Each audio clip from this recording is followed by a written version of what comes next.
let's get right. Let's get right, let's get right. Let's get right. You already know what it is, man. It's your boy Dealatofficial. And this is No Filters. Always appreciate you hitting that like button for me. Subscribing to the channel so you don't miss an episode. And sharing this with the world. And of course, family, when you come in, get comfortable. Get you something to eat. Get you something to drink. Get you something to smoke if that's what you do. Cause you see the title, fam. Let's get into this here. Black Messiah this is, I think, the most, socio-political stuff I've done on record. And I think just in lieu of everything that's been going on in the silent time, it's like, something needs to be said. And it's so few that's doing that right now. And that was funny to me because there's so much going on with all the, the Black Lives Matter movement that's going on. All young black men and women just getting killed for nothing. I've always been a big reader and fan of history, and I love, the Black Panthers and all that stuff. So you ain't on Bobby Seale. Yes, sir. That's a nice piece of New York Times. Oh my God. I love that piece. Oh, thank you. We'll talk more about that, but go ahead. Is there anything about the business that has changed that you do like over these years? I mean, certainly technology has changed, but you such a stripped down sort of cat anyway. Yes, very it's much. It's not like you need technology to do what you do. Not in that way. But is there anything about the business that you like that's changed over these couple decades? He pauses. Okay, moving on. I guess. But that doesn't surprise me, man, because the game has changed in so many ways that people are just annoyed by. I think that the technology, it serves for potentiality for a lot of new things. It's so wide open right now because, but that's it's exciting and it's scary at the same time. But everything moves in cycles. Yeah. So as bad as it can get, there's still like this silver lining behind that. Cause it's got to come around at some point, and I can feel it. You feel it bubbling underneath. Yeah. And you already know, on this channel, we hold racist Caucasian people accountable, because if we don't, who will? And before we start this video, if you don't like black people, black issues, black talks, get to stepping. And look, before I spaz out in this video, I just want to show y'all how the music industry, they use our people. They use them up and they spit them out. They don't give a damn about them. They don't care if you died early from cancer. They don't give a damn about none of that. Check this out. D'Angelo's relationship with his record label soared after the album Voodoo. He classic executive who pushed image he didn't want, especially after the Untitled How Does It Feel video. He felt that industry was exploiting this image instead of respecting his artistry. As the years passed, D'Angelo's creative disputes turned financial. Virgin Records lost patience with the slow pace and cut funding around 2004. Without label backing, his albums were shelved and tour income dropped. Contract changes and royalty delays left him struggling financially, even as his legacy stayed strong. By the time Black Messiah dropped in 2014, D'Angelo had already faced years of labor disputes, tax debt, and lost earnings. The long hiatus and industry conflicts played a major role in his financial troubles, showing how business pressure can break even the most talented artists. Make that make sense. And I want y'all to do your research on Richard Branson. At the time, he was the owner of Virgin Records. And I want you to see what our people go through dealing with these evil-ass record labels. Because just like Angie Stone, D'Angelo didn't sell out. So when you don't sell out, they cut your funding. When you don't sell out, there's no more tours. When you don't sell out, they stop pushing your music. I remember what Angie Stone said before she was murdered. Run the tape. Anyway, it was told to me that they were single-handedly put in charge of sending out letters everywhere to make people think that I was the cause of him being exposed to alcohol, to drugs, to everything that could have gone wrong. And we need you to mail this out. And that person knew that it was off the cake. And they were willing to go on record. And they don't care today, but they're willing to go on record to tell the truth, that they actually mailed letters out into the industry, blaming me for the fall and the demise of someone's career. It really gets me upset because I don't do drugs, I don't do any of this stuff. So the person let me know, and it's going on record to say that when the time comes, they will step up to Mike and let it be known that that was their assignment, to destroy my credibility by way of making me look crazy in a relationship that was innocent and pure and real. As a matter of fact, it was so real and pure, you could tell by the nourishment of the music then was just pleasant, it was real, it was pure. Look, let's be real. You think these people really wanted Angie Stone and D'Angelo together? Not no fake love. This was real love. They was making powerful songs. Songs like Everything. Songs like Cruising. And my all-time favorite, Brother. If you know, you know. And they didn't just ruin that perfect relationship. They are the reason that Angie Stone is dead today. And how ironic. Her kids just filed a lawsuit back in September. Check this out. And this article is by AP News. It was published September the 4th, 2025. Hopkins and Stone's two children, Diamond Stone and Michael D'Angelo Archer, filed the lawsuit. They're suing the man and companies who own the van, the trucking company, and the maker of the 18-wheel truck. The suit claims that the truck's collision avoidance system was faulty and failed to detect the van lying stationary in one lane of the interstate. In the building.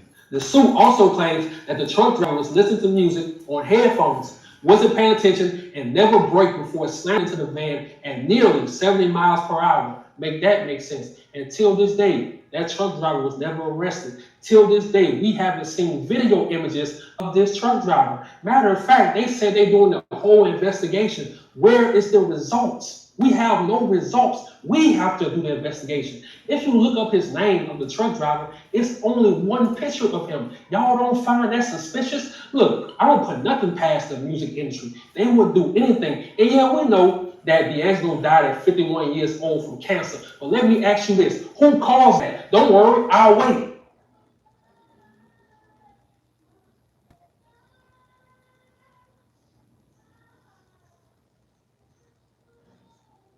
And then I started thinking, Aaliyah dead at 22. Bobby Pat in the building. Dead at 25 years old. Appreciate Left Eye dead at 30 years old. Phyllis Hyman dead at 45 years old. Donny Hathaway dead at 33 years old. Nipsey Hussle dead at 33 years old. And I can go on and on. How like our most important celebrities that speak up for the people, that actually care about their people, it's like they always dying young in mysterious ways, or they dying young from certain illnesses. It's the same illnesses all the time. Go back and do your research. It's like they can never die from old age in a peaceful way. It's like the industry takes them young, or it uses them up and spits them out. And look, if y'all feel like I'm tripping, in my comment section, tell me I'm tripping. As the years went on, the weight of fame pushed D'Angelo to isolation.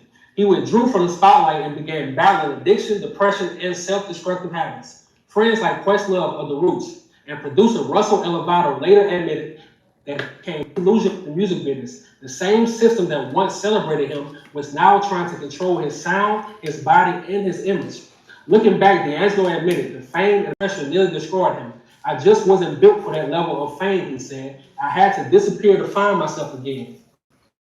Even after Black Messiah, D'Angelo still with isolation, pressure, and health issues. The album was a comeback, but he continued struggling with perfectionism, stress, and exhaustion from the industry. Despite his success, the weight of fame and old wounds never fully left him. Make that make sense. And like I told y'all earlier, it's the same story over and over and over again. These record labels know without us, they can't survive. Without Black Americans, they cannot survive. So they take your soul. And if you don't give them your soul, if you don't sell your soul, you die at 51 from cancer. If they can't take your soul, you die from an OD. If they can't take your soul, you die from a stroke. If they can't take your soul, you die from a heart attack. If they can't take your soul, you die from a goddamn airplane crash. If they can't take your soul, you die from a car accident. And I can go on and on. I told y'all the game is cold with these people. You can never trust them. Angie Stone and D'Angelo, they refused to sell their soul to this music industry. They refused to be quiet. They went on interviews talking the way they talk. They went on interviews really speaking their mind. And while they was together, this music industry knew they had to break them up. They was too powerful. They don't want to wake up Black love. They need to wake up Black hate. They need all of us to hate each other. They don't want Black love. To them, they can't make money from that. They really can, but they think they can't. I told you, they don't think how we think. They don't move how we move. But they don't want that Black love energy, so they have to tear them apart. They have to rip them apart when they was really in love. But they did leave us some great music, and they left us some great interviews that teach you some life lessons. So go watch those interviews. But to my people, we don't need Hollywood. We don't need the music industry. We don't need these record labels. They need us. Just look at all our legends, bro. Look at what they did to all our legends. Just look at them. Tupac, Big. Look at all of them, bro. They destroyed all of them. So rest in peace to Angie Stone. Rest in peace to D'Angelo. We will never forget you on this channel. I'm out. We as Black folk, we gotta always be 3, 4, 5 steps ahead of everybody else in order just to break even. It's just always been that way. Why? Why is why? There is no why, Yoda. You know that. Woo! Tell you something right now. And over again. Shout out to, first of all, I don't know if you know what's going on here, but let's get right, let's get raw, let's get real. You in here with your boy Dilla T, man. Me and my family. You know this no filters. Hit that like button, double tap that screen, become a member today. Why? Because we cooking. Subscribe now. Tell you what's going on, fam. R.I.P. to D'Angelo. Made many great records. Many great. We came up off of him. Another legend in the game. Now, as much as you want to believe this was just what it was, it always go back to being a duck. For some reason, you thought this was just some regular old fam passed away. You know, he passed away from cancer. This ain't that. No. This something that got something to do with something that had something to do with something that started back when something started when it started. What I tell you in that episode, what I said, it always started somewhere. It always starts somewhere. And that's what happened with D'Angelo. It started somewhere. Angie Stone, it started somewhere. And then when they start speaking up out their mouth, what happened? You read headlines that say this man is gone. Excuse me. But yet here at No Filters, you know we read in between the lines. So it ain't no way that we wait on none of that. We here to inform, understand, and be aware. And in this case right now, fam, there is some real, let me see how to put this. See, they trying to explain that the record label deteriorated D'Angelo. Meaning that he just didn't have nothing to do nothing with nothing because of nothing. Because with the records he started with, the singles he had, the albums he put out, woo! But then all of a sudden, you don't hear from fam no more. You start understanding, you start seeing these interviews and he's having these deep conversations about what's really going on in America. And then all of a sudden you find yourself saying, wow, now we don't hear him on the main stage anymore. We hear him talking on the main stage, but we don't hear his music on the main stage no more. You see what I'm saying, fam? When you start speaking up as a musician, you stop hearing your music. We start hearing your voice. So you have to make a decision. Do you want to have a voice or do you just want to be heard and through your music? Let me say that again. Do you want to have a voice or do you want your music to be heard? Because if your music being heard and you're talking about a voice, that's two different things. The moment you start speaking up and having a voice, we do not hear your music no more. That is what this is. They're forcing you to either be a musician or be activist or be even a voice. And that's sad because you should be able to have a voice and be able to sell music, millions of records across the country. You understand? It's a reason why we see it, how we see it, and how we hear it as we hear it. Because once you have a voice, you do not have music anymore. And that's exactly what happened with D'Angelo. He started having a voice, fam, and they took his music away. Angie Stone started having a voice. And it's not even necessarily that they had a voice. It's the fact somebody started listening. They was already talking. They was already making music. Somebody started listening. Woo! There we go. Let's get right up in her Poppy's pad. Somebody started listening.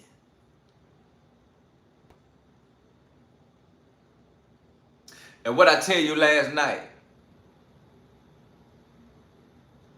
they trying to keep us from powering up. So anytime you have a voice to tell somebody who they really are, and that they not using their powers to the fullest extent, that's when you get shut down. And that's what D'Angelo and them did. They started having a voice. They started telling somebody, hey man, you got more power in you than you think. You really a mutant, boy. You really don't know. You got some power in you.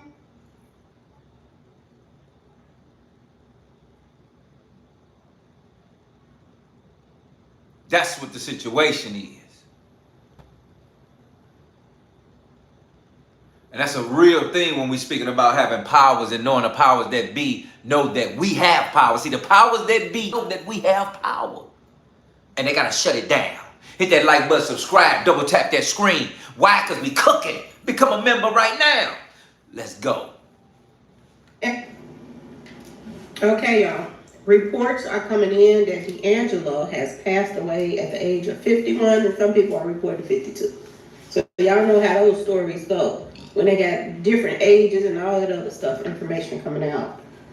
Well, a lot of people sent this to me.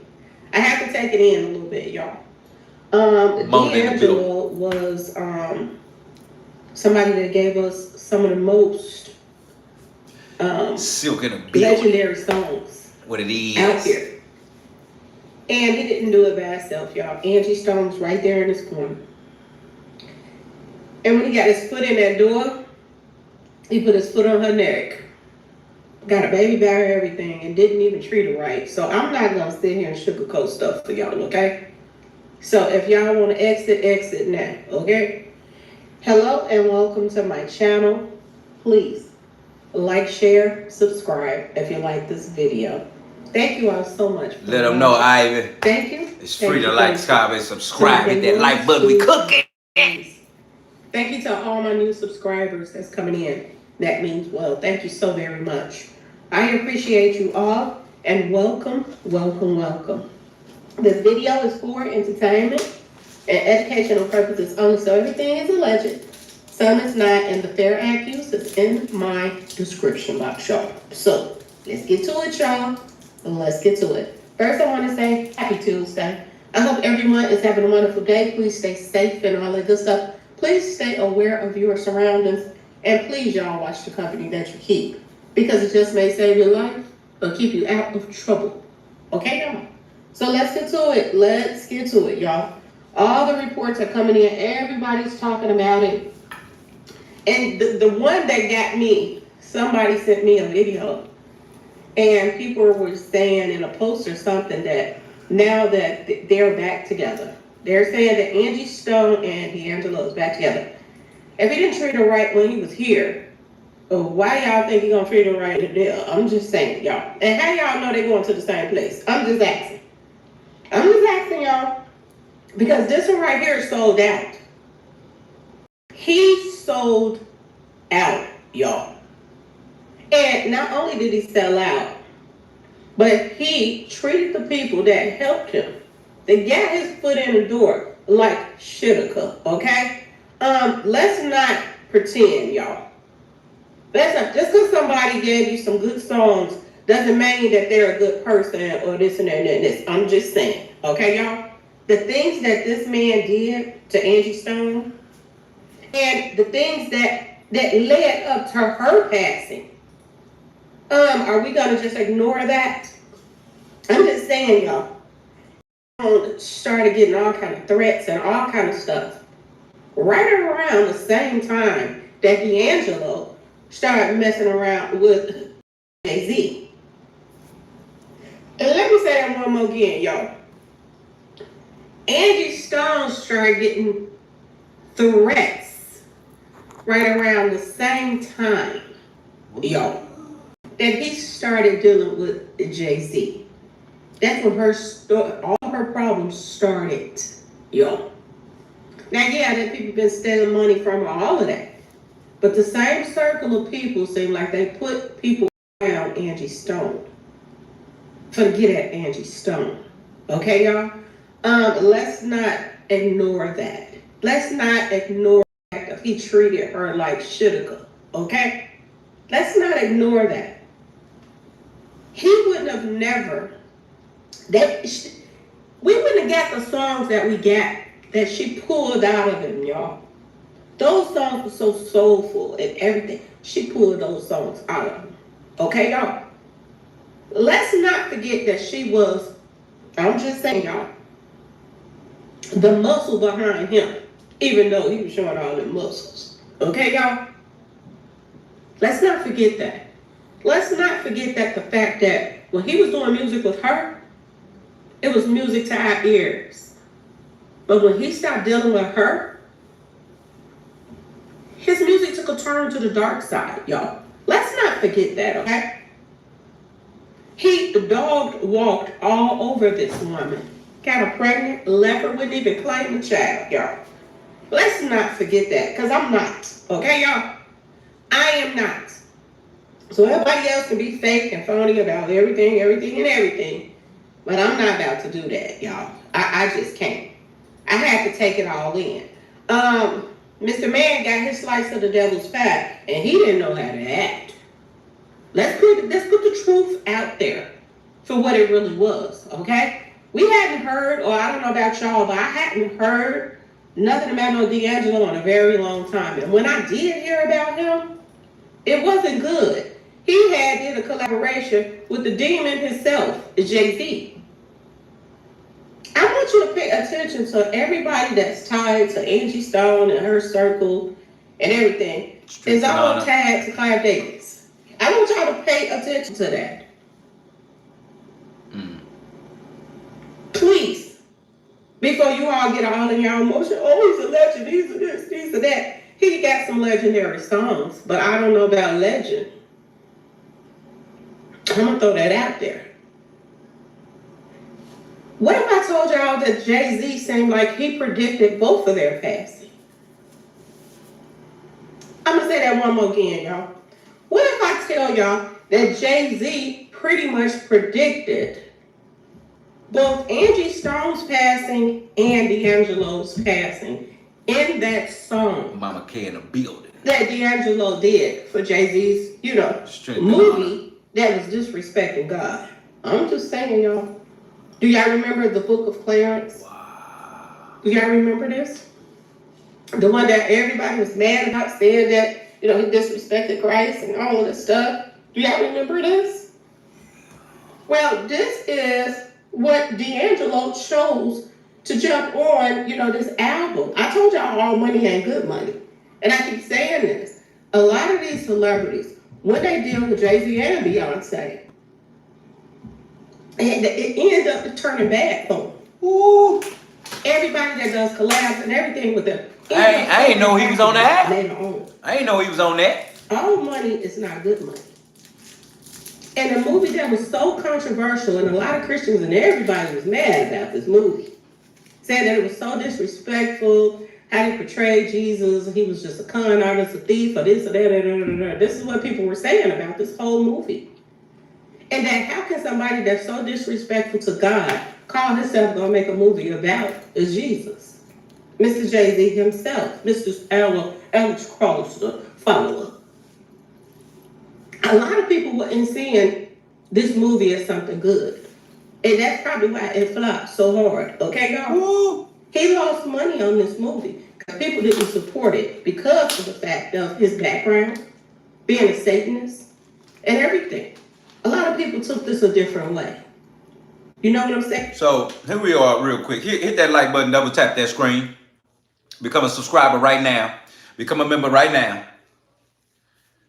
So that lets you know now that it was a time where we was finding out about people like Jay-Z, Beyonce, and everything they own, and just seeing videos of them and documentaries and they name in some Epstein files and just everything, right? And people was still supporting these people.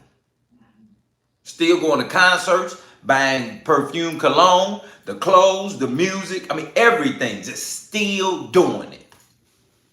Now this is a new day. Because that man ended up literally putting out a movie to literally mock God.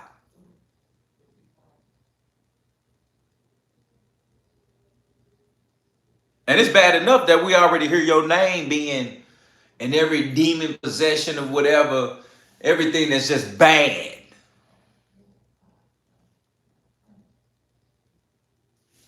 But yet people were still supporting him. So all of a sudden he come out with this. Like he just gonna say, hey, forget it. I'm just gonna mock God and be what I want to be. And everybody gonna buy it and it's gonna sell billions of dollars.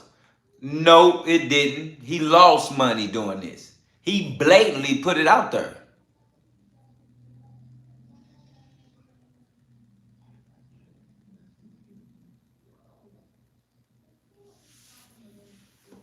You gotta be glad when somebody take a loss like that. Because they really thought that the world was finna support this. Because they know that all we do is keep hearing how these people are so bad. But yet the people still support their music, their food, the restaurants, the clothes, the cologne, the perfume, it don't matter. So for him to go this direct, this disrespectful,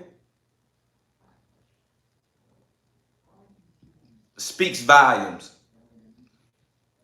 for us, the people, not to support him. So that tells you that everybody is not toe up. Everybody's not lost. Everybody's not deceived. Everybody got some eyes and some ears and they put their hat on. Everybody rolling with no filters.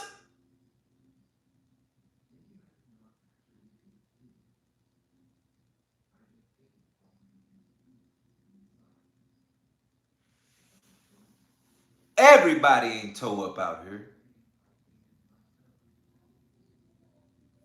Lindsay in the building, Charles in the building, Nicole in the building, Mystique Rose in the building. All is not lost. But yet D'Angelo started dealing with Jay-Z. And now we see what happened. Now we know what happened. We just put that together so fast. Peanut butter and jelly. Peanut butter and jelly. We just put it together. Now I see why Angie Stone ain't around. You telling me that boy D'Angelo done got involved with Jay-Z? And now all of a sudden Angie Stone getting threats? All of a sudden Angie Stone is unalive?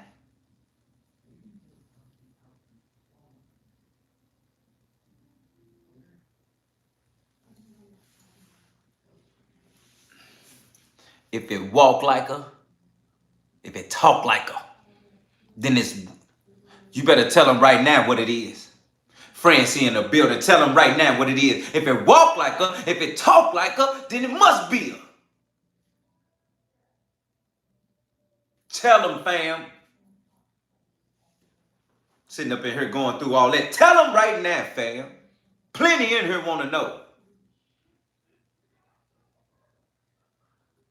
Jay-Z sees that the world is all not lost. The world does not follow you. The world does not believe in what you believe in. Not all of the world. Some, but not all.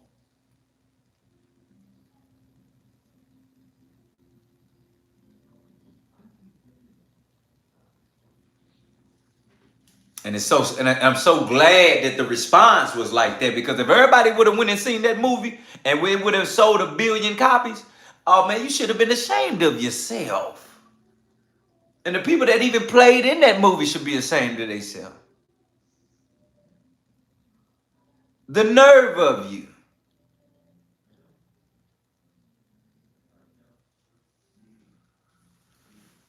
So yeah, you got to understand here, man. Now we see what really happened. D'Angelo then got involved with Jay-Z. Angie Stone is unalive somewhere.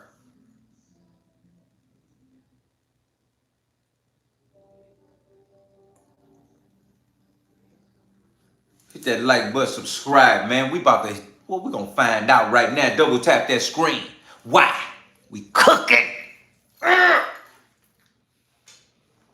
And y'all, and ain't this the same person that calls himself got the Bible lyrics? Not Bible lyrics, but his lyrics looking like the scriptures in the Bible. In New York, that building I was telling y'all about, this was the Jay-Z's work right here. And D'Angelo jumped at the chance to be a part of this, y'all. This is the song that they did. And this is an eerie song, y'all. I'm gonna just put it out there. The song was I Want You Forever. And this song was done by, D'Angelo, Jay-Z, and this James Samuel guy, okay? Look at the lyrics to this song, y'all. If this is not talking about him and Angie Stone, I don't know what to tell y'all. And he always trying to throw God in the song because Jay-Z loves to disrespect God, okay? In God, we wait. This is what it starts off saying. Got these ninjas next level hating, matchmaking from the grave. Who's he matchmaking from the grave, y'all? Who's a couple right now that is both gone? This first line got me. I said, oh my God, are you serious? Matchmaking from the grave. Y'all okay? Lovers don't finally meet. They've been in each other all along, okay? Everybody knew that Angie Stone and him, they're supposed to be this the love of their life, and D'Angelo and Angie Stone. This is weird. Both of these people are gone right now. Was that I'm just saying, is that how they got close to Angie Stone in the first place? I'm just asking y'all. This is weird, the things that's in this song. So way before you were born and long after they're gone, just sing the song, okay? Okay, well, life don't take the same without you. Let me say this. Okay, well, this the thing, Lindsay. Feel me right quick, Lindsay. Like you said, it makes you love D'Angelo even more. The thing about it is, it's not necessarily to make you love him even more, because if you listen to what's going on, D'Angelo got involved with Jay-Z. Angie Stone got word of that, started exposing what was going on. All of a sudden, Angie Stone's not here, and now D'Angelo is not here. So it almost makes you say, hey, hold up, who got involved with the wrong who? And why? Because now that, well, it's all good. We fam. If I don't know, you gonna tell me. And if you don't know, you know I'm gonna tell you. I got you. Listen to me. That's how we went down. So now we read in between the lines. Let's get right. What? You telling me Angie Stone doing months of exposing people? Just months.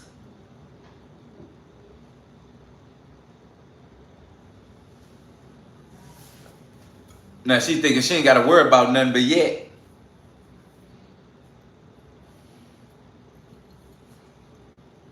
And I'm wondering, did D'Angelo get with Jay-Z and then Angie started saying I'm finna expose y'all? Or I wonder if she didn't even know he started dealing with Jay-Z.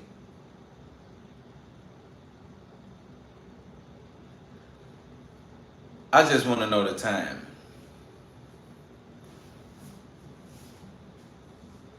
I want to know the timing. Because it says a lot. But yet the fact that both of them are gone, it says even more. That one gone. Been dealing with that one, but we're going to get rid of that one too. Like, what? You better hit that like button, subscribe right now. Cooking. Seems like he was singing these lyrics to Angie Stone. Anyway, this is what the song seems like it's about. Tears in my champagne about you. Quit playing, girl. You know I'm crazy about you. You know that week we ran back to your mama house. Ask your friends that can vouch. They can vouch. Supposed to be they can vouch. The can vouch. Slept on the couch because the bed ain't a bed without you. Luther song looped in my head. Love you for life. And I put that on They Did. Okay, y'all? Put that on my daddy's new porch. Cigarettes. He blew cancer rings. I got toxic traits. He's talking about cancer. And allegedly, this is what this guy just passed away from. Y'all, you can't make this shit up. Y'all remember when I told y'all, okay, about the Black Panther guy and his whole cancer stuff and who he was around and this and that and that and this. Okay, y'all? Remember I told y'all about the research of the doctor or the scientist who was studying cancer and this and that, and he was giving people cancer as a test study. Remember I told y'all that from New York? Remember I told y'all this? My day ones, twos, and threes. How in the world is Jay-Z pretty much predicting matchmaking from the grave? So is he the cause of both of them? I'm just saying, y'all. I know people gonna be like, oh, these are conspiracy theorists, but this is right in your face. This is right in your face, y'all. He blew cancer rings. Why would somebody that has cancer want them to throw it in the songs when he did a collab with Jay-Z? Ask yourself this question. And who is he matchmaking from the grave? Because first Angie Stone leaves. She passes away. They say she passed away March 1st, but I beg to differ. I think she passed away February the 28th. My personal opinion. And we all know that that was some BS, okay? Let's just put that out there.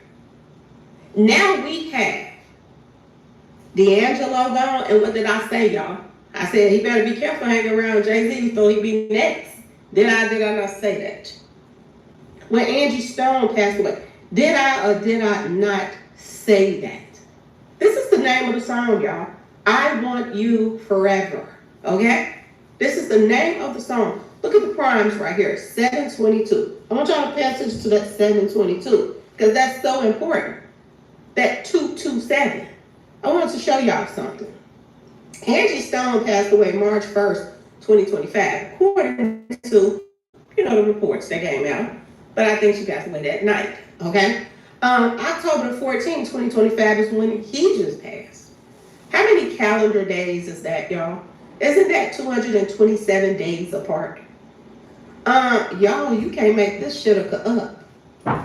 The name of the song, He Want You Forever. When these demons get involved in stuff, they love to do things by the numbers.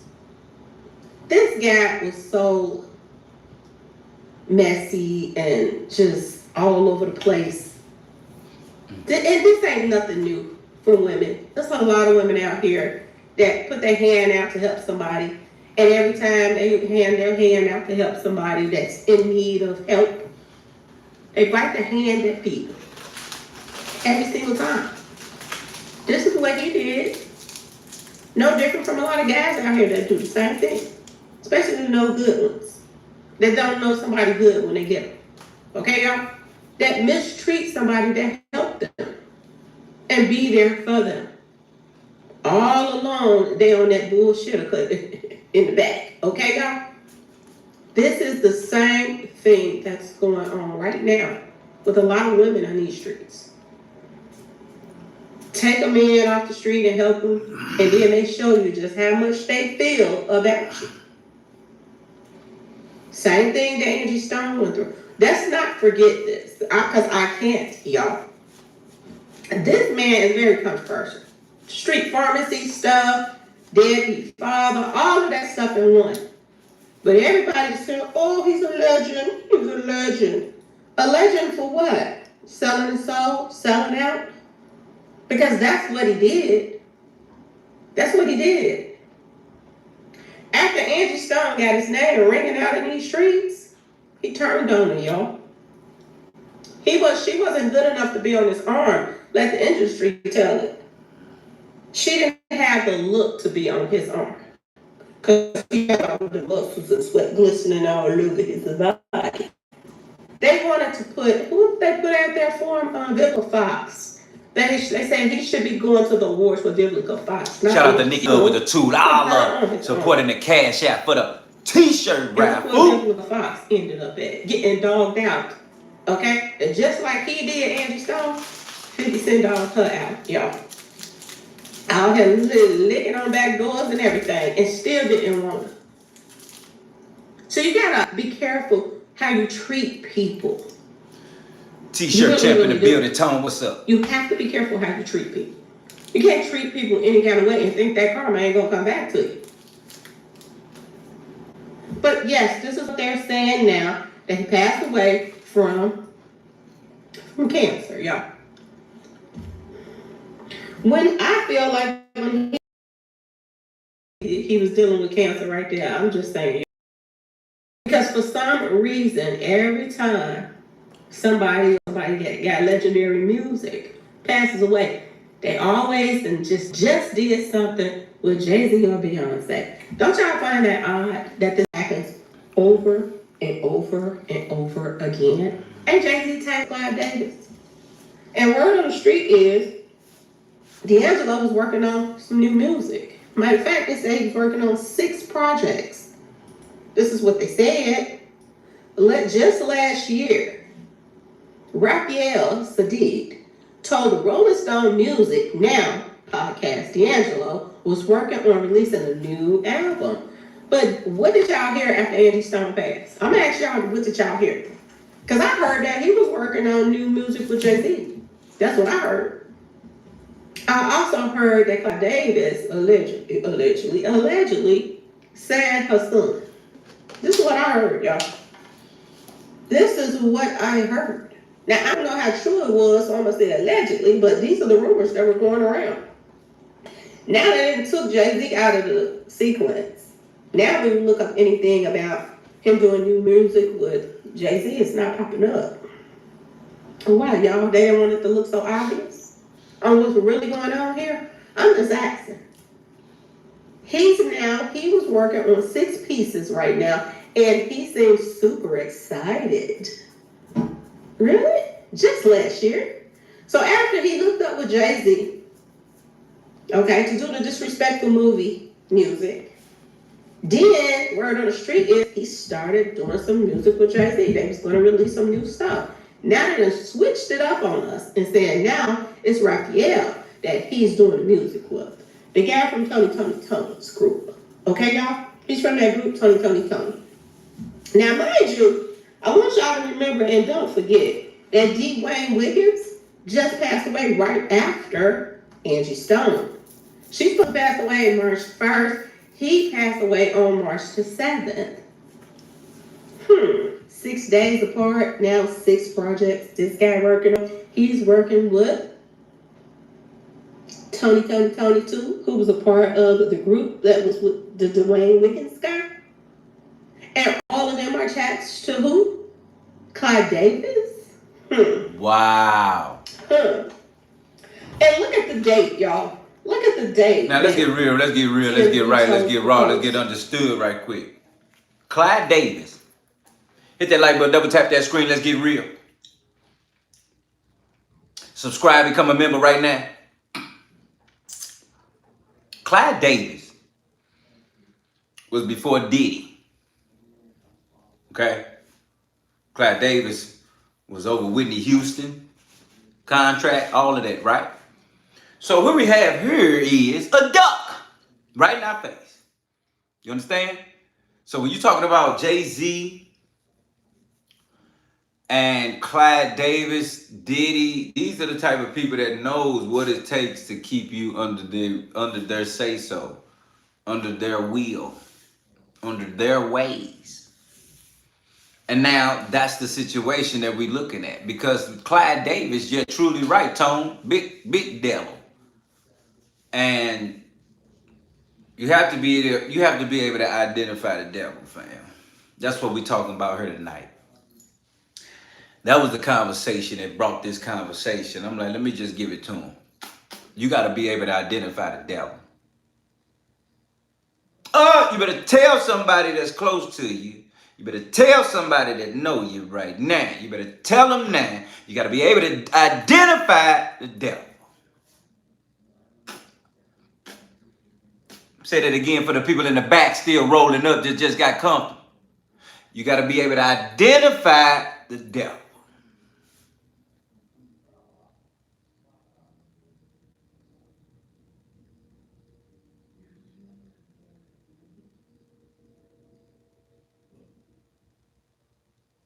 You got to be able to identify the devil. You got to be able to identify the situation in folk. You got to be able to identify a duck. If you can identify the duck, you got to be able to identify the devil in them. You hear me? Because 9 times out of 10, the devil in them, they got them acting like a duck. You hear me? And that's the real reason that we got to identify the devil in folk. Because if you don't do that, if you can't identify, how will you know? That's just like, I see the good, I got to see the bad.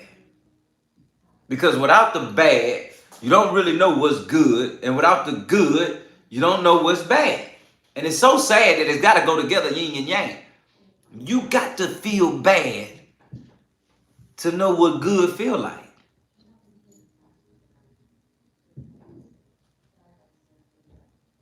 You got to be able to identify the devil. Because if you can't identify the devil, how you gonna know who to fight? How you gonna know who to come against? How you gonna know what you stand for?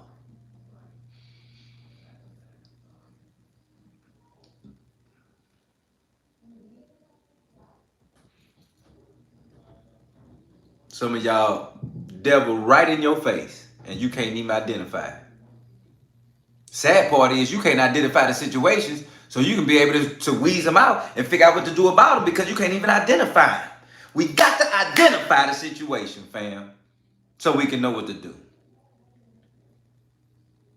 Vladimir in the building. We got to identify the devils, G, so we can know how to fight them, how we can get them up off of us. We got to know how to identify the devils and know what we got to say to our mouth to be able to decree and declare. And people don't understand them two words. You got to be able to decree and declare. after you identify the devil.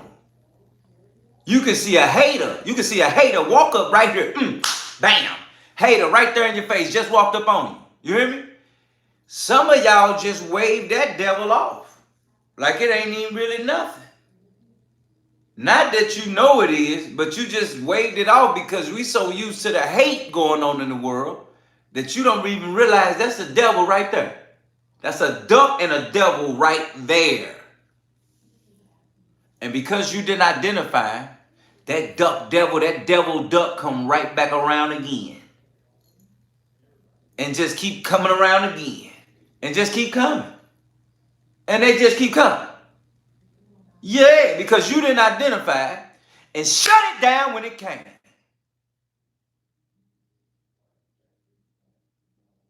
You got to be able to identify the devil right there in your face. You got to be able to see it from afar and know what's going on right here. But because you didn't identify it, it keep coming back around. It keep hitting you. It keep hitting you. You keep getting smacked with that. Yeah, you might see it, but you're not identifying it. Because once you get an identification on it, now we know what we got to see the target. Now we get our target, and now we see the duck that we about to go shoot at and get it up off of us. You got what I'm saying? And them shots don't come like, them shots come about you decreeing and declaring victory over all. That's the only way you gonna win, fam. You got to be able to power up, and then you got to decree and declare victory over all. If you don't do that, you will continue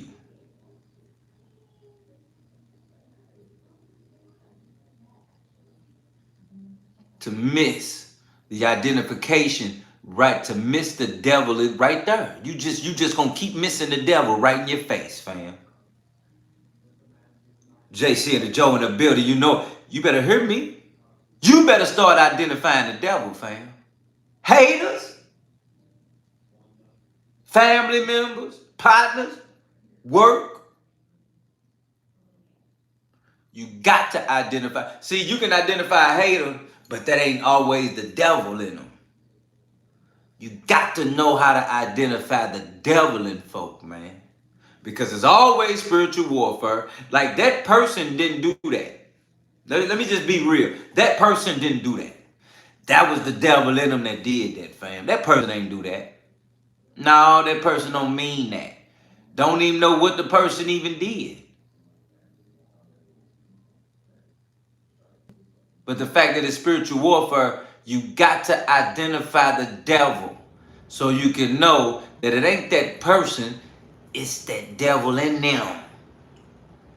So instead of condemning that person, you condemn that devil in them.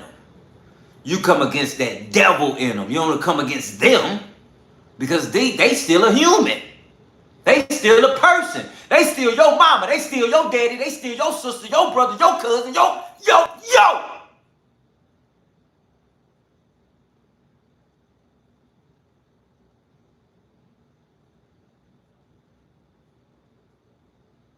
You don't come against them, you come against the devil in them, fam. That's why y'all losing folk out here. You should be coming against the devil in them and not the person. You're wishing hate on the person. You're coming against the person. You're saying, I hate this person. Ooh, this person just, this person. But that person you love.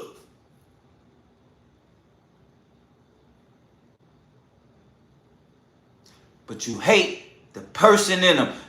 It ain't that it's the devil in them.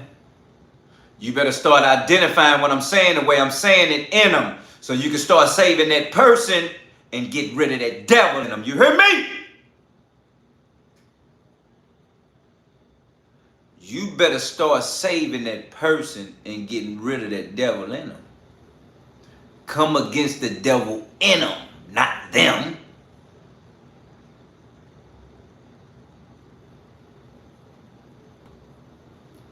You better have some popcorn. You better be comfortable right now. You better been hit that. You better be eating. You better be getting something. You better put on them ears Stop coming against the person and come against the devil in them. Condemn the devil that's in the person. Come against the spirit in the person that's doing it. Fam, don't come against the person, for they know not what they do. Feel me? Know what they say? But they know not what they do, fam. And even for those that do it, they wanna double back like, my fault, I shouldn't even done that. That wasn't even me. You ever tripped off that?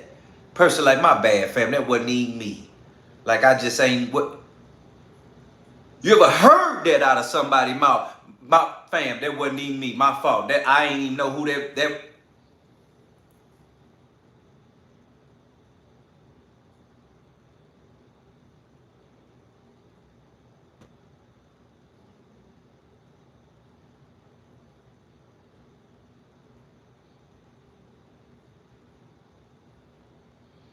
Make it make sense in her.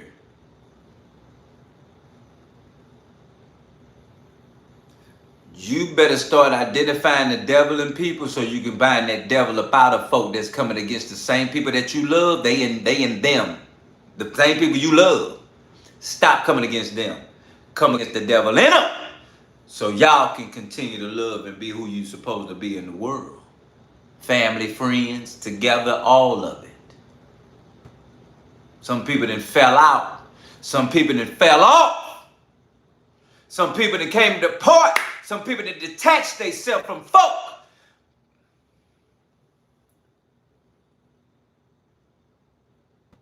You should have been coming against that devil in them.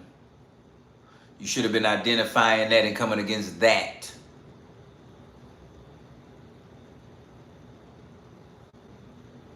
Because us as people, we know not what we do. We know not who we affect.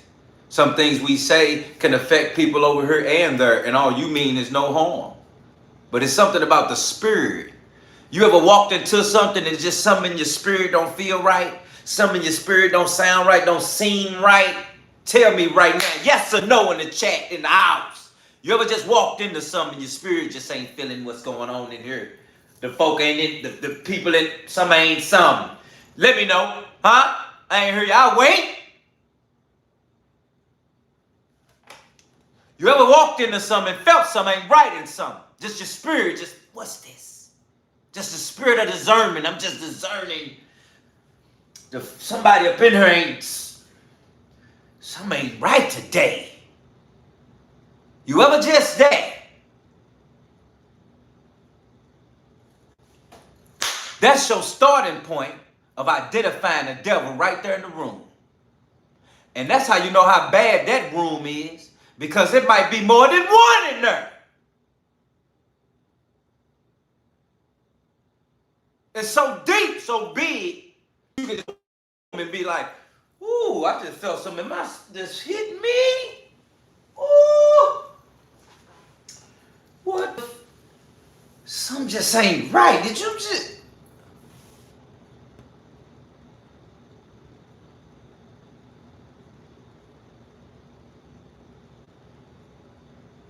And some of y'all still stayed in that room. Some of y'all still stayed in that room. You identified it and still stayed in the room. And still was there. And you still there now. But the fact that this conversation tonight, you're going to go to work tomorrow and go somewhere, and you're going to identify the devil and come against that devil right there in them. And then you're going to save that person so you can still have a job relationship with that person. With that colleague.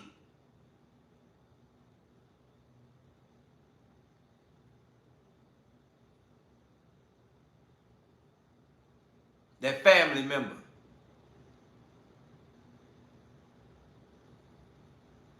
You're going to spare their life. That's what you're going to do. You're going to spare their life. Because you're going to come against what's in them so you can save them. So you can still know them for who they are. You understand? So that's what we're doing here tonight. We identifying the devil. Either way coming, either way going. We just identifying them. Because tonight, none of you all identified D'Angelo signing up with the devil. None of you all identified D'Angelo signing up with the devil with Jay-Z. None of you all even thought that D'Angelo would make this decision for his career and Angie Stone would come out talking, whistling, singing to the whole world. So if we can't identify it, who gonna identify him for us? Because the people out here in the world, all the devils definitely ain't identifying. And the ones that are devils, they definitely ain't standing on it. So how you gonna know when? How you gonna know where? How you gonna know who? Ruth in the building, you know what it is. How you gonna know how to identify the devil? How you gonna know? How you gonna know? How are you gonna know? I tell you one thing what you can start by. Hitting that like button, subscribing, becoming a member today. You hear me? With Dilla T and my family. Hear it? No filters. This is how you begin to identify the devil. Because each and every Monday through Friday at 9 p.m., we come in our house. We get comfortable. Because we got something to talk about. We have to let each other know what happened today. Somebody might have seen an alien today. Woo! Somebody might have seen The Walking Dead today. Somebody might have seen a clone today. Somebody might have seen an AI robot walk past you today. You better hear me. It's a reason we come in here Monday through Friday, 9 p.m. Because of today. That's what we're talking about, Ruth. You got to know how to identify the devil, fam. Because you could be at work, you could be anywhere, but you got to be able to identify the devil in people so you can come against the devil to get him about that person that you love, your peoples. It could be your family members, all of that. You could be coming against your people and saying, oh, I hate that person. They get on my nerves. They always doing this and this. They always doing this and that. They always on this. They never do that. They know how they coming. And really this, that. And you saying, I hate him, I hate him, I hate him. But let me tell you what you're hating. The devil in him. That's what you should be hating. That's what you should be coming against. That's what you should be having warfare with. To get that about that person so you can save that person and still have a relationship with that person. You understand me? Hit that like button, subscribe, double tap that screen, become a member. Why? You better tell them now. We cooking. With this picture, 227. Ain't that something? They passed away 227 days apart. And this is what Rolling Stone used to put up there. TMZ used to put up there. It's the picture with the date on it. 227. Ain't that something, y'all? Do y'all think everything is a coincidence? Or do y'all think that this was in the works from the start? Because I feel, my personal opinion, that what happened to Angie Stone was an inside job. And I remember after she passed, word on the street was D'Angelo and Angie Stone's son was going to do some music together too. They was going to do some collabs. Why? After she passed. When I told y'all that Angie Stone was receiving those threats, and I told y'all that was coming from somebody in her own household, around her, in her inner circle, I wasn't playing. You mean to tell me your papa right here that wouldn't claim you to save his life? When your mama passed away, Angie Stone, all of a sudden now, he want to talk to you? He want to do some collabs with you? You important to him now? I saw red flags when I saw that. When I heard about the contract, and I don't know if it's true or not, but the word on the street, Clive Davis gave Angie Stone's son a contract. Was that contract for putting in work? I'm just asking. For not being there for his mama? For turning his head? Pretend like he don't know what's about to go down? Because I'm just saying, y'all, this whole thing seems weird, don't it? But if you make a death pact with Satan, what do you expect to happen? Thunder in the building. What y'all expect to happen? I can't say no more, no less about this, because this guy right here, when you start dealing with demons, always rude. This is what you bring in your inner circle. And it is what it is. It's hard to get it away from you after you start dealing with all kinds of stuff like this. This woman ain't do nothing but love this man and try to help him. And he dogged her. And what's wrong with Angie Stone, y'all? What's wrong with her? Because she was thick? Because she was dark-skinned? She still was a beautiful black woman. Hold on, what she just say? Because the industry. Oh, let me hear that back. Let me hear that didn't again. see it, deemed fit. Oh, let me hear that again. She still was a beautiful black woman. Dealing with all kinds of stuff like this. This woman ain't do nothing but love this man and try to help him. And he dogged her. And what's wrong with Angie Stone, y'all? What's wrong with her? Because she was thick? Because she was dark-skinned? She still was a beautiful black woman. Oh, because I thought they was hating. Hold on, man. Because I thought they was hating on thick and black woman.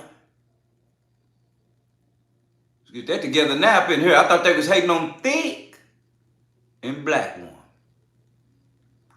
Because I'm going to tell you something right now. Hold on. Fit for her to be. Hold on. There's something about a black woman body now. Get yourself together in here. Hold on. Something about a black woman. No offense to something about a black woman. You hear me?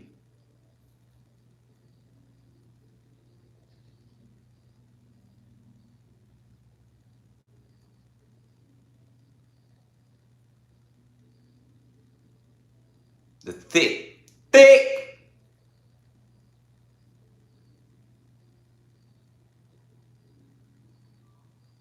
Something about a black woman.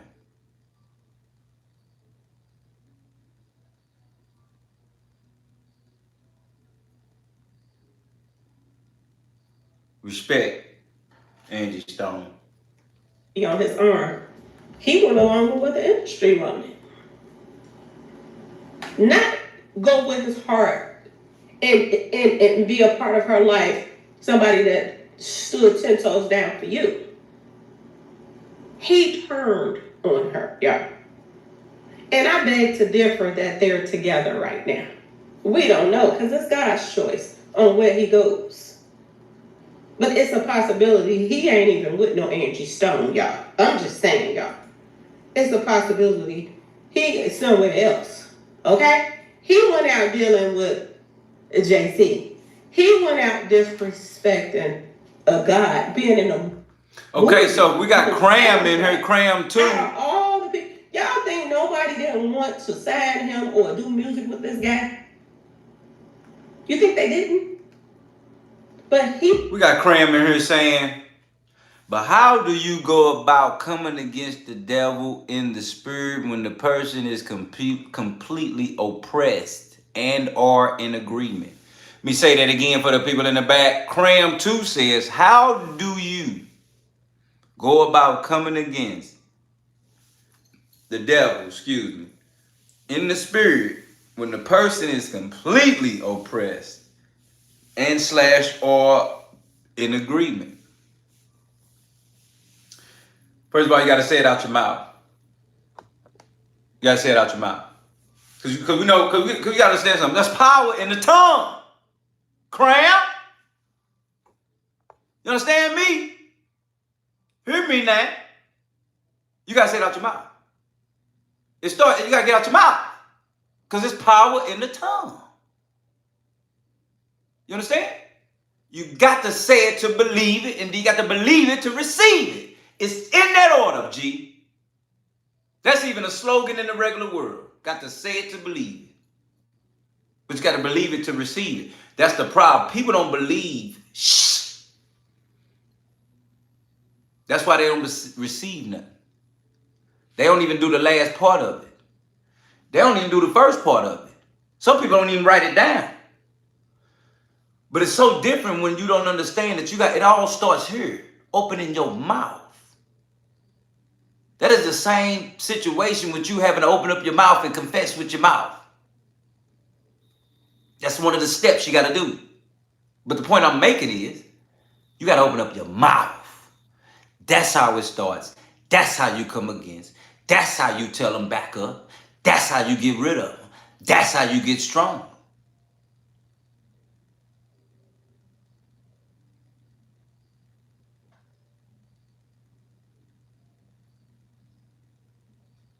Because the mind is a very strong element that we're not even using all of. Let me say that again for the people in the back.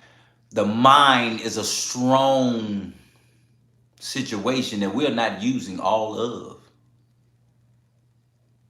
So for a man, though a man thinking in his heart, he can really be that in his mind.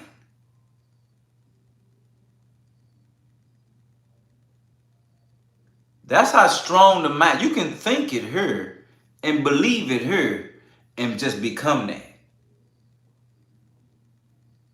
That's another step of our powering up that they don't want us to do.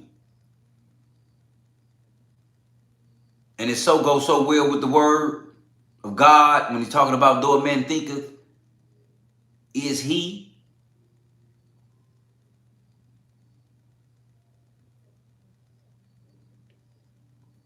But it all starts here.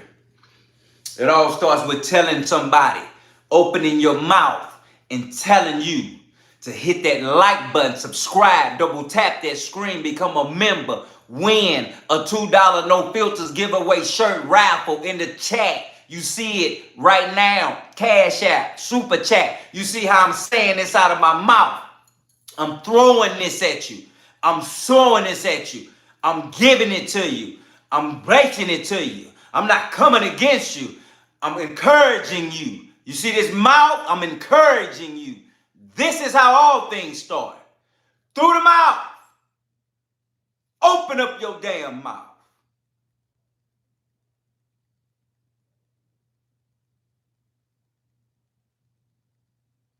Antonio just said it better than anybody. Manifest. You see how we all go together in here? You see how we put this together in here? You see how I do that, how I cook that like that? And then fam come in and put a little sprinkle on it and put the parsley at the end. That's why you need to be a member. That's why you need to subscribe. That's why you need to become a family member today. Here at No Filters with my family. Because it ain't just me, it's my entire family. When we in here Monday through Friday. When somebody coming in early, somebody coming in late, somebody just in here waiting. It's all of us telling it like it is. Because we care. Simple. Because we care. It ain't a damn other reason I can find by why we pull up Monday through Friday in here at 9 p.m. Simply because we care. And it is so free for you to subscribe. It's so free for you to hit that like button. It is so free for you to take your finger and double tap that screen. Truly a blessing and thankful for you to do it. He chose to go the Jay-Z route. And it didn't dawn on nobody that that song that he did with Jay-Z was pretty much predicting him and Angie Stone's future. Matchmaking from the grave. Y'all, I can't say no more, no less about this one. Only thing I can say about this one is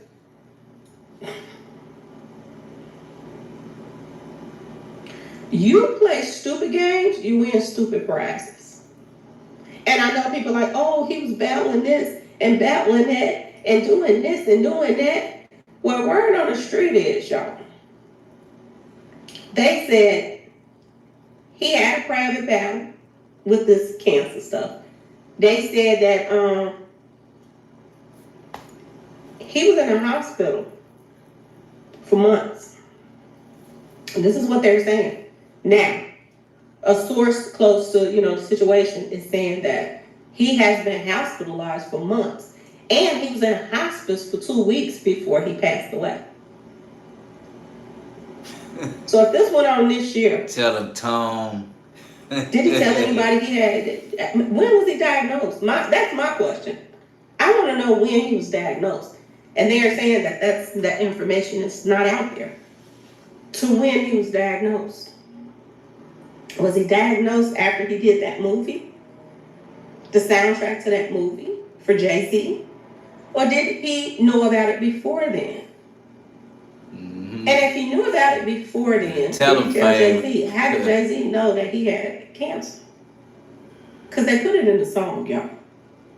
Not only did they put it in the song, but he talked about matchmaking from the grave. Y'all, you can't make this shit up. Y'all let me know what y'all think about this whole situation. I think this is a bunch of BS. And ain't no telling what happened to this man. Ain't no telling. I can go into all the numbers, and I'll probably do one later. But when Just think about it for a second, fam. Look what happened to Charlie Kirk. And then later, they came out talking about his wife was in a movie or a video back in the day that had the whole screenplay of the whole situation of the Tyler Robinson guy, Charlie Kirk, and the wife. It's like when them people get at you, they want to make an announcement. And then they want to humiliate you to the world in numbers and every way for them to show that they had something to do with it. Why would Jay-Z be saying matchmaking from the grave?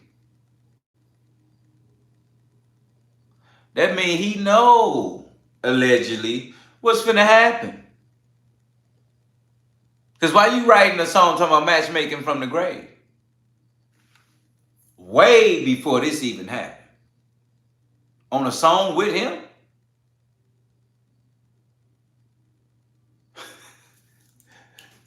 The nerve of these people, man.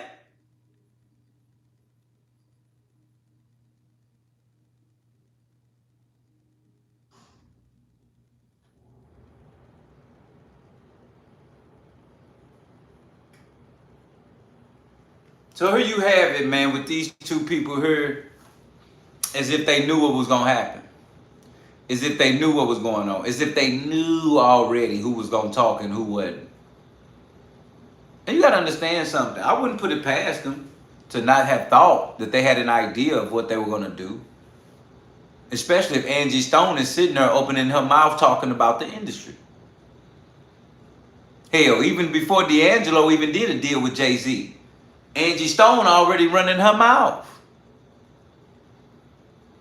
And in that case, it's like you want to have a voice, but no music career. And if you have a voice, are you willing to die for that?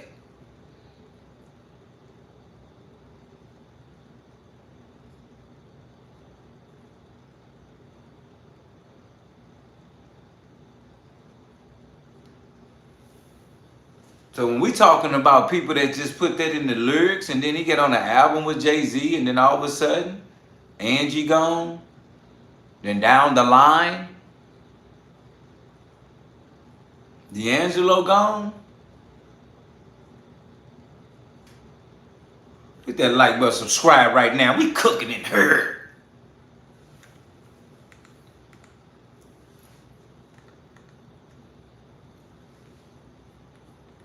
Founded. Hit that like button, subscribe, family. Don't forget what's going on right now. Let's go.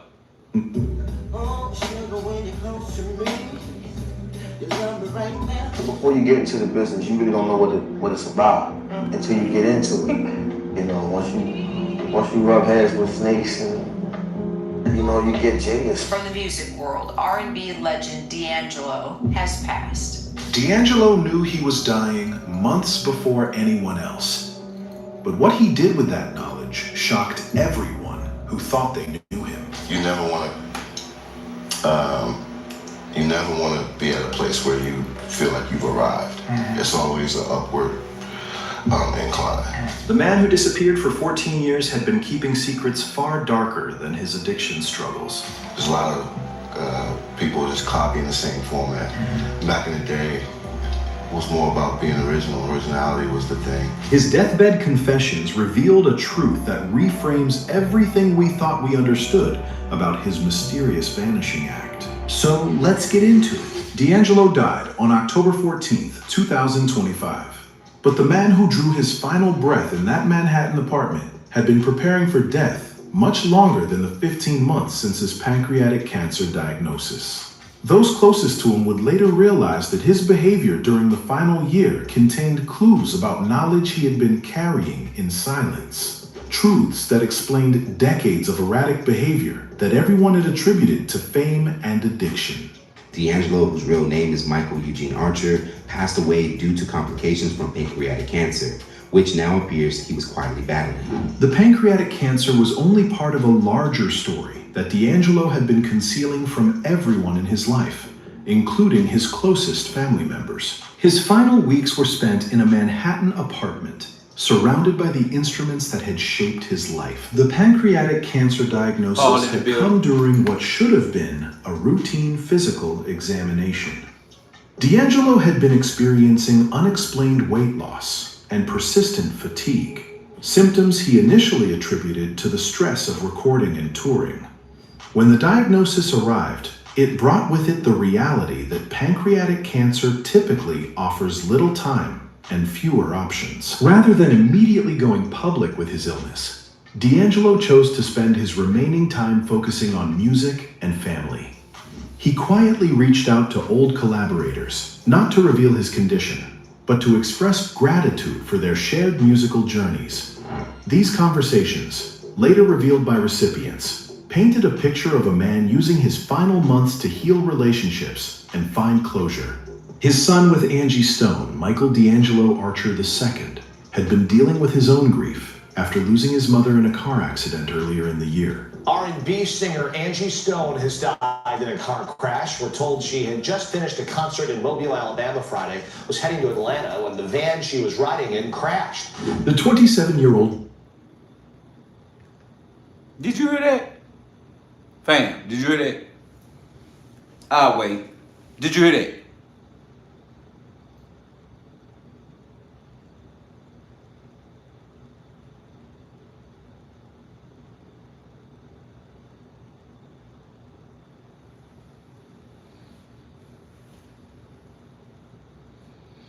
Yolanda in the building, you know what it is. They said Angie Stone passed away from a car accident.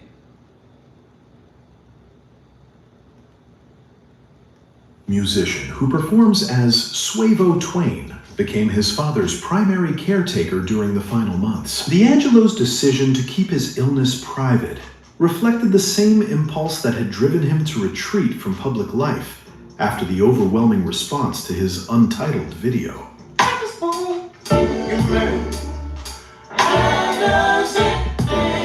He'd always struggled with fame and its Let me tell you something. Hey, that record right there? What was you when that record came out?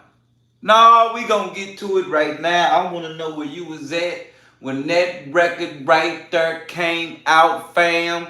Tell me now, where was you at? Months. D'Angelo's decision to keep his illness private reflected the same impulse that had driven him to retreat from public life after the overwhelming response to his Untitled video.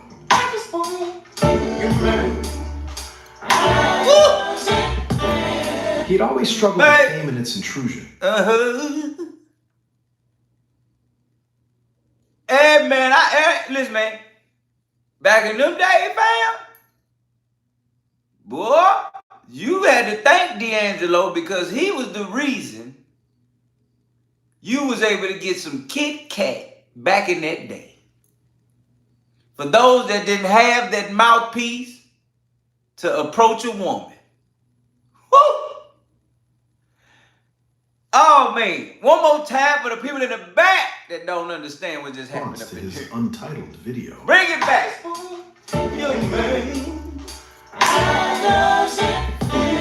He'd always struggled with its intrusion. Yeah.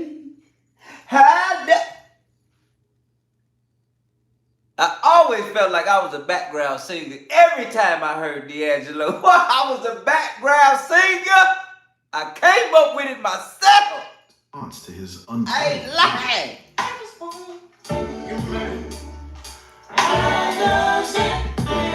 He'd always And look, it's so crazy, fam. The boy's so serious, cause he in the video, man ain't got on nothing. And he in the video like, he over there like, gee, I just wanna be your man.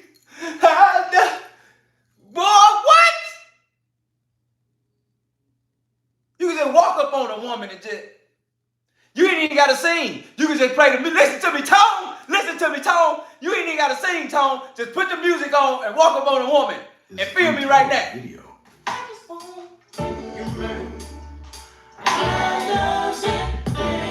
He'd always You struggled. hear me, fam? That'll get her. Music speak. That'll get her. That'll get her, fam. Yeah. Oh. That'll get her, fam. Just give her eyes.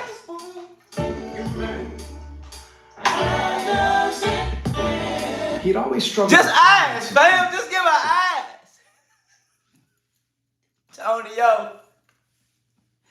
Tonyo, feel me. Just give her eyes, fam. The running warrior. He feel me. You got to be. It's real. That's where we come from, man. That's music. For real. That's beyond music. One more time. His Untitled. Woo!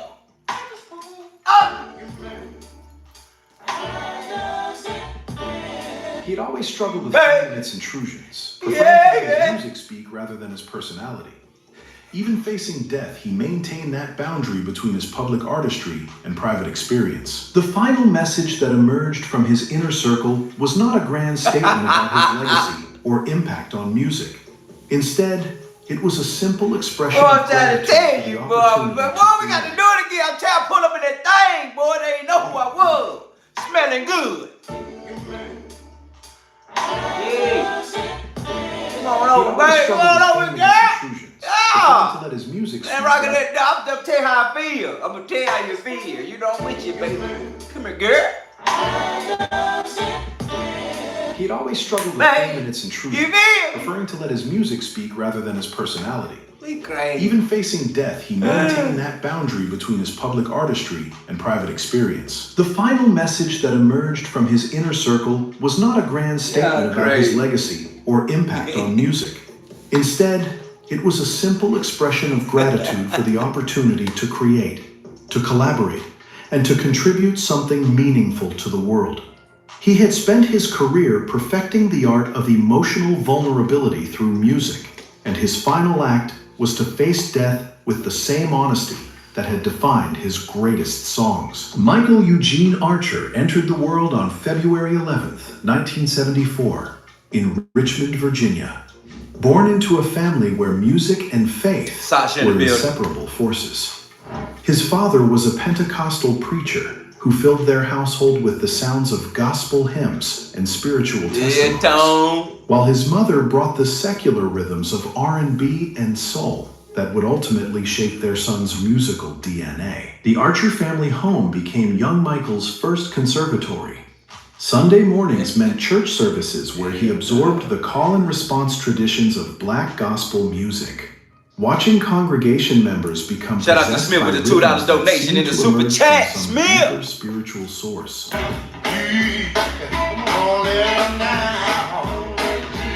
These early experiences taught him that music could be a form of prayer, a way of accessing emotions too complex for ordinary conversation.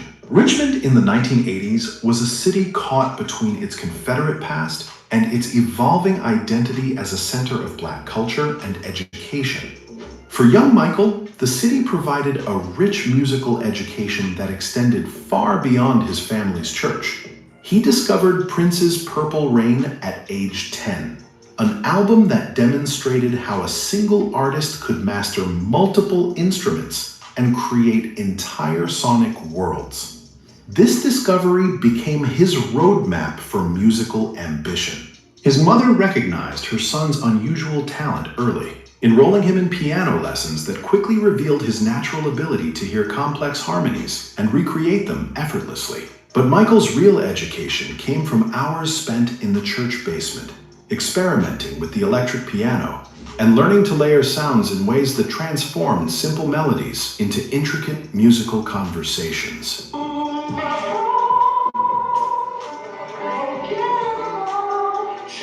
The teenage years brought exposure to hip-hop culture, which was reaching Richmond through radio stations and cassette tapes passed between friends. Michael discovered how drum machines could create rhythmic foundations that were both mechanical and deeply human, a tension that would later define his approach to production. He began experimenting with combining the live instrumentation he had learned in church with the programmed beats of contemporary R&B. High school meant forming his first band, a group that performed at local talent shows and small venues around Richmond. These early performances revealed Michael's unusual stage presence. He was simultaneously magnetic and reserved, capable of commanding attention while appearing almost uncomfortable with the focus. Audience members noticed his tendency to close his eyes while performing, as if retreating into the music itself. His relationship with his father became complicated during these years, as Michael's musical interests expanded beyond gospel into territory that some considered secular or even sinful.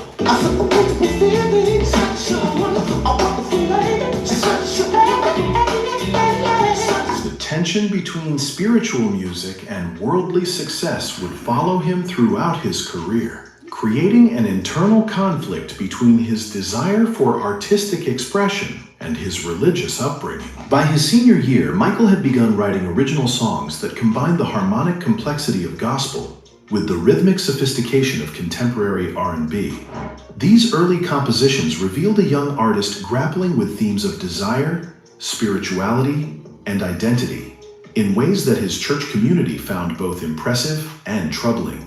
The music was undeniably powerful, but it addressed human experiences that existed outside traditional religious frameworks. The decision to pursue music professionally meant leaving Richmond for New York City, a move that represented both artistic opportunity and spiritual crisis.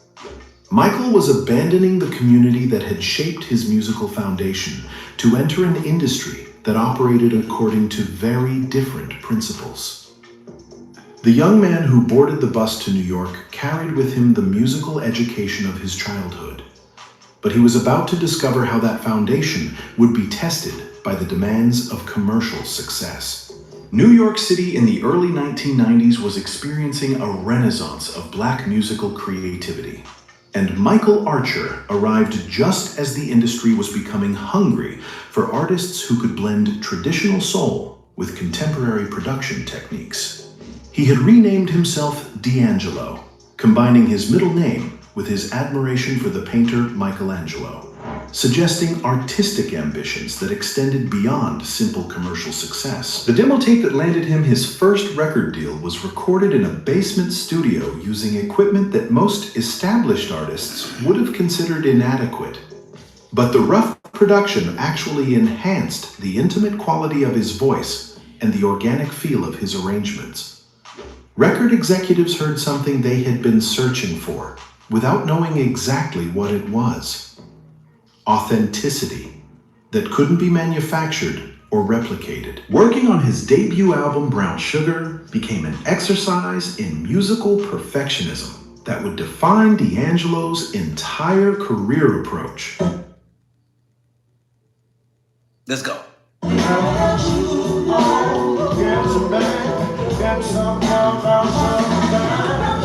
He insisted on playing. Ooh, that my joint too. Ain't this yours too, fam? Replicated. Working on his debut album, Brown Sugar, became an exercise in musical perfectionism that would define D'Angelo's entire career approach.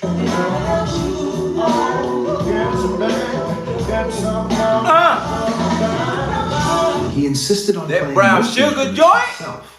I want some of your brown sugar, sugar. I was another background singer, fam, in this one too. This was my other joint. Brown sugar, baby.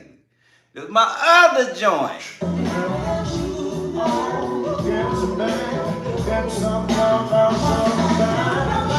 He insisted on playing most instruments himself, layering track upon track until each song... again for the people in the back.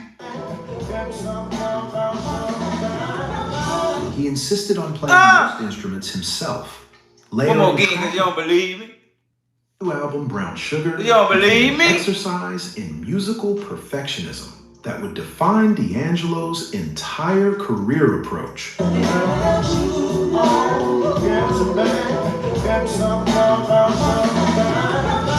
He insisted on playing most instruments himself, layering track upon track until each song became a complete sonic environment. The process took nearly 2 years, during which he alienated several producers. Wasn't Brown Sugar in the movie? Wasn't it in the movie? Tone, wasn't Brown Sugar the song in the movie, man? Am I tripping?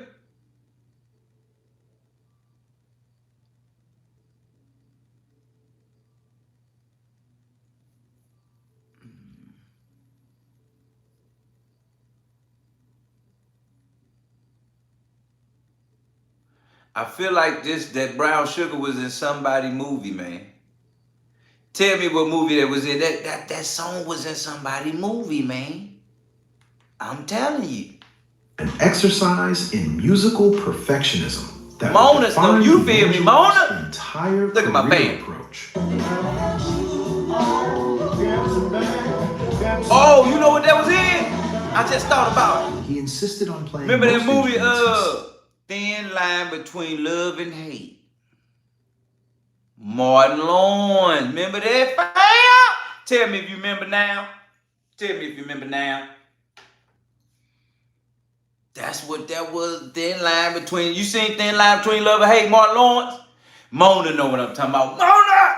I know what I was talking about. I had to get it out of my brain. I heard, I felt it. It was there. You feel me? I know I ain't tripping in here. Yes, when it was in the club, that scene, I think when they beat up dude in the club because he was tripping. Debo was in that movie too. Yeah, they beat up Debo in the club. I think that was that situation. Yeah, they had to beat him up. Matter of fact, I'm gonna end up watching it tonight. That's my jam. Thin Line Between Love and Hate. If you feel me, drop a yeah. Self, layering track upon track until each song became a complete sonic environment. The process took nearly 2 years, during which he alienated several producers and engineers who couldn't match his vision for how contemporary R&B should sound. The album's title track emerged from his fascination with the way sexual desire and musical pleasure seemed to activate the same emotional centers. Brown Sugar was simultaneously about a woman and about music itself, using metaphors that made physical attraction indistinguishable from artistic passion. The song's production was deceptively simple: a basic drum pattern, understated bass line, and D'Angelo's voice floating over everything like smoke.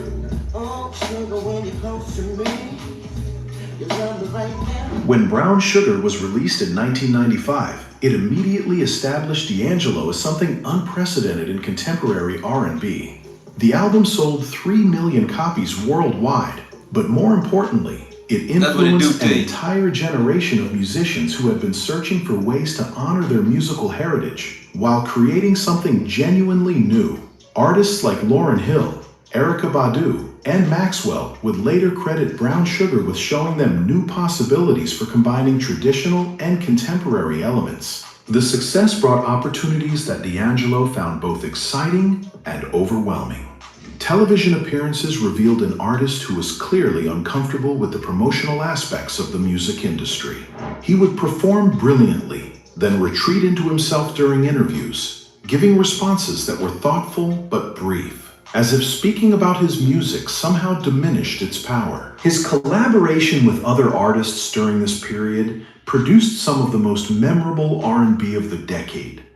The duet with Lauryn Hill on Nothing Even Matters demonstrated his ability to create musical conversations that felt both intimate and universal. Oh, nothing even matters. Nothing even matters at all. His contribution to the Roots album Illadelph Half-Life showed how his church-trained harmonies could enhance hip-hop production without overwhelming it. But success also brought scrutiny that D'Angelo found increasingly difficult to manage. Interviews focused on his appearance as much as his music, with journalists commenting on his nothing matters at all. long hair in ways that made him conscious of how his image. See, fam, when they had to make songs like that nothing even matter at all, that's when you knew, like Lauryn Hill knew what she was talking about in the world. Because think about it, every time these artists make music like that or songs like that, they know what's going on for real, where they make a song saying nothing even matters at all, nothing matters. You got a gazillion dollars, but nothing matters at all. Why? I want to know why. Why don't nothing matter, but you got all this money? That's when you got to look at them songs, fam, and know something really up out here for real. And this was going on back then when we was coming up. So we had no clue of what system was going on. Knowingly that Lauryn Hill knew what was going on. And I'm almost mad at some of these people, man, because a lot of them knew what was going on. And now they want to come out and say something. Because you're old and washed up? Or you just coming out just because you're bored now and you try to get some money on YouTube? What's up? Because y'all some ducks to not have said nothing but knew what was going on then, and we was coming up in this. And nobody said nothing. Tanya in the building, you know what it is. So to me, fam, that ain't it. That ain't cool. But that song hot, and it's real. But you look deep into that song now, you start thinking like, wow. She said nothing matters at all. She knows what's going on. So everything we're doing, we're just here to be just doing. But anything you're doing really don't matter at all because of what's to come. And in the building. Hit that like button, double tap that screen. Hit that like button, double tap that screen. Hit that like button, double tap the screen. Subscribe right now. Subscribe right now. Subscribe right now. Hit the notification bell. Hit it on all. Hit the notification bell. Hit it on all. We cooking. Become a member. Right now. Join. Right now. Join. Right now.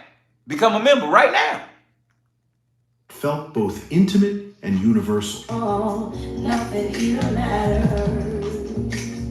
Nothing even matters at all. His contribution to the Roots album Illadelph Half-Life showed how his church-trained harmonies could enhance hip-hop production without overwhelming it. But success also brought scrutiny that D'Angelo found increasingly difficult to manage. Shout out to Ann. Interviews focused on his appearance as much as his music. Ty Long. With journalists hit the like button, double tap the screen, and subscribe. Long hair in ways that made him conscious of how his image might be affecting perceptions of his artistry. He began to understand that being a successful black male artist meant navigating expectations that had nothing to do with musical talent. The pressure to follow up Brown Sugar's success led to increasingly obsessive recording sessions for his second album. D'Angelo became notorious for spending entire nights in the studio, experimenting with arrangements that might change completely by the next session. Musicians who worked with him during this period described a perfectionist who seemed to be searching for something that existed just beyond his ability to capture it. The gap between albums would eventually stretch to 5 years, during which D'Angelo's reputation shifted from rising star to industry enigma. Record executives who had initially celebrated his artistic independence began pressuring him to work faster and compromise more. The young man who had arrived in New York with such clear musical vision was discovering that commercial success came with demands that threatened the very creativity that had made him successful in the first place. Yeah, because now the fact that you become, once you make a hit and then you make another hit and then you make another hit, you become in demand. Actually, you become in demand off that first hit or second. So now, all of that time you had to make that first hit or that second one, you don't have that time no more because now you're in demand. Now we expect something. Now we want something from you. Because we feel like if you can spit a hit out and spit another one out, they know you can spit another one out and another one out. But what they don't know is how long it took you to spit that first one out. Or how long it took you to spit that second hit out. The creative process to even get those hits. That brown sugar, all of that. So now they pressuring you for the hits and the demand, and they pressuring you with, we want your soul. Yeah, we want you to come on over here on the dark side. We want you. Yeah, we want all of you. Come on. So you get pressured with that. The demand that they want a #1 hit because the fans is demanding it. And the fact you're mad because you don't have the creative space to continue to create like you've been creating all this time. So you hate that for an artist because it almost makes that artist look like they are one-hit wonder when they really not. They just don't get the time to create like other artists that do sell their soul or give up their life for riches and whatever. Because if you ever trip off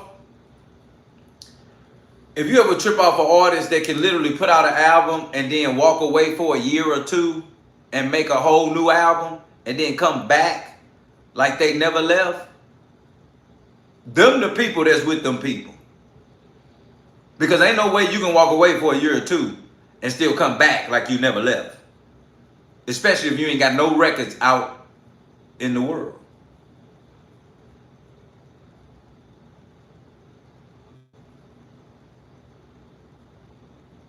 So that's what I mean by knowing, and you hate that for D'Angelo because he really was making hits. But people like this, they make their own music. They write their own music. They not gonna get a song from a writer. They're not gonna get an independent song from a writer and then do the song. No, these are full-fledged musicians and artists and writers. So he's gonna write his songs until he can come up with that song that hits, period. He's not finna branch out to nobody to get nobody's songs, buy a song, orchestrate a song. It's not happening. So you got these type of artists right here that got to go through that because they got to be in the studio for 1,000 hours just playing different songs and coming up with different tones up against rappers who can get beats and write to them at home and then go to the studio and actually record. And don't have to be in the studio for 1,000 hours just recording and just coming up with anything. And you wasting more money just staying in there, just vibing in your mind. And you don't even have nothing, but you've been vibing for 2 hours trying to come up with something. And then you have other artists that can just walk right in the studio, hear that beat, and start putting them words together and go right in that booth and paint that picture. So I hate this for D'Angelo. That's why I had to stop the video and start talking about it, because I hate this for this brother. Because he's very creative, very, very, very creative mind, very creative musician, very creative voice. But yet the time was up on him because of the decisions he made. And then when he finally made that decision with Jay-Z, the man is gone.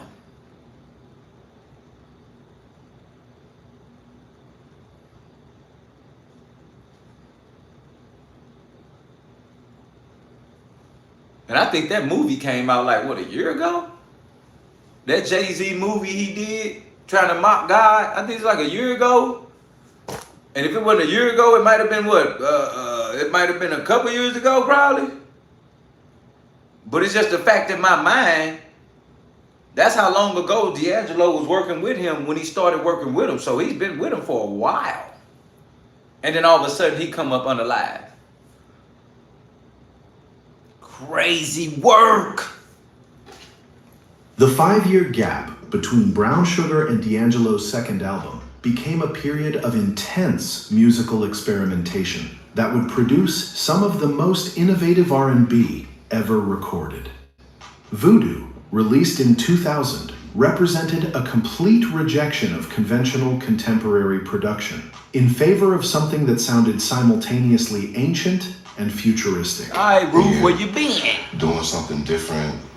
It was funny because when I first dropped Voodoo, a lot of people didn't like it initially because it was different than Brown Sugar. D'Angelo assembled a core group of musicians, including drummer Questlove, bassist Pino Palladino, and guitarist Mike Campbell, creating what essentially became a neo-soul supergroup. The recording sessions took place in various studios across New York and Virginia, with D'Angelo insisting on capturing the kind of spontaneous musical interaction that had defined classic soul recordings of the 1960s. Oh, okay, because I'm like, Nang, let me know, Nang. The album's approach to rhythm was revolutionary. Instead of programming drum tracks to mathematical precision, D'Angelo and Questlove took care of yourself straight up. deliberately introduced subtle timing variations that made the music feel alive and breathing. Beats would rush slightly, then lay back, creating a groove that seemed to pulse with human heartbeat rather than mechanical consistency. This technique, later called drunk drumming, would influence countless recordings by other artists. You know what I'm saying? This is like a funk album, man. The next progression from soul, the next step to soul was funk. Early slide, a lot of early James Brown, a lot of early funkadelic. Follow me? You know what I'm saying? A lot of early progression when the music was just starting to change. Voodoo's lyrical content pushed D'Angelo into territory that was more explicitly sexual and spiritually complex than anything on Brown Sugar. Songs like Devil's Pie explored the intersection of temptation and artistic creation, while Playa Playa examined the emotional cost of romantic success. The album presented sexuality as both creative force and destructive obsession, themes that reflected D'Angelo's own complicated relationship with desire and fame. The recording But you see now, he messing with, now he's doing albums talking about devil. Voodoo, the name of the album. You get what I'm saying? You know when artists or these type of situations or decisions are made, because then like your next album is dark, evil, bad. Oh my God, wow, what is that? And you got to look at that and be like, oh wow. Then you look at the people he working with, Jay-Z, and then I think that drummer that's working along with Jay-Z every show Jaden did, he did. The guitar and the other guy. So that's what I mean, fam, by saying, oh my God, you ended up taking a left turn and going down this road. He didn't identify the devil, so he found himself dealing, dancing with the devil, because you still want to have a career in the world. When all he had to do, to be honest with you, was make a hot record independently and put it out here. And let the world make him famous once again, as he was the days that we know that come from Brown Sugar.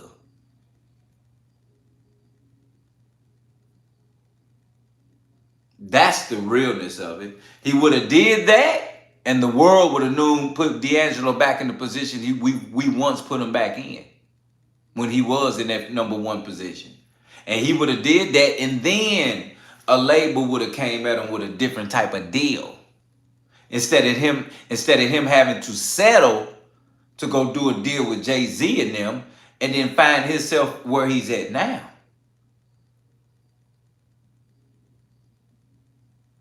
Which to me is just it's a disgrace.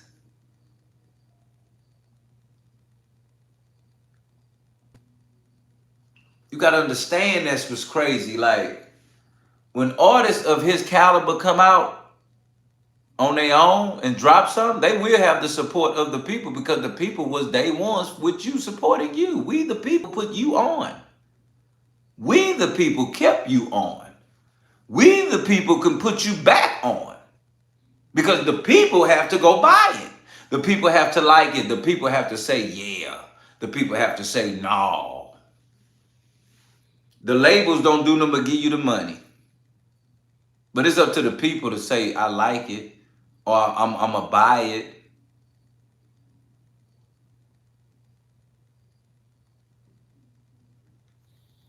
It's always been us, the people, that control this. The people that's in charge. And when you start thinking that you're not and that the people are not, that's when we start losing. That's when we become complacent and trying to figure out who's in charge and who we got to ask what to do and what not to do. Damn it, it's us. We in charge. We the bosses. We can do independent things and become world and globally big on our own. With us, the people, family, God.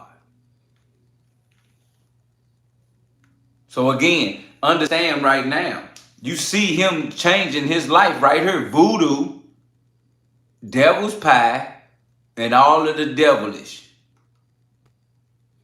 Hit that like button, subscribe right now. We cooking in here. The process became increasingly intense as D'Angelo's perfectionism reached new extremes. Musicians described sessions that would continue for 12 or 15 hours, with D'Angelo overdubbing vocal parts until he achieved exactly the right combination of passion and control. He would sometimes scrap entire songs after months of work, convinced that they didn't capture the emotional truth he was seeking. But it was the music video for Untitled How Does It Feel that would transform D'Angelo from respected musician into cultural phenomenon and unwitting sex symbol. I just want you, man. How does it feel? The response to the video revealed the complexity of black male sexuality in popular culture. Women responded with enthusiasm that sometimes bordered on. But you see how it was named Voodoo, start talking about the devil, then the man ain't got on no clothes at all. Lust of the eye, lust of the flesh, pride of life. I mean, it's right there, fam, right in your face. Yeah, that's how it work in the world. You see, he went from that to that, and now he here with this. And then you put this song out, and the world stopped. You hear me? That boy put this up, now for real, now hear me today. Where was you when that song came out? He put this song out and the entire world stopped. Whatever we was listening to at the time, everybody forgot that person that same day. This the only man that came out with a video naked, standing in one spot. Now tell me that ain't some type of humiliation ritual that you didn't know about back then. Wait.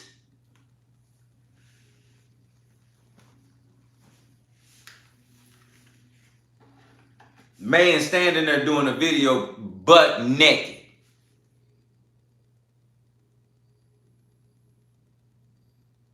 After he just did a new deal, and the name of the album is Voodoo, and then another single is called Devil's Pie, and now you naked in front of the world?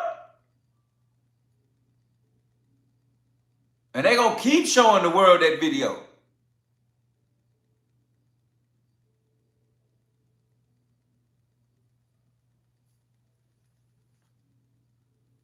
All of the things we talk about today, family, was coming to pass back then, 20 years ago, 20, 30 years ago, 40 years ago. Right in our face. And because we couldn't identify the devil in it, we didn't even think about it.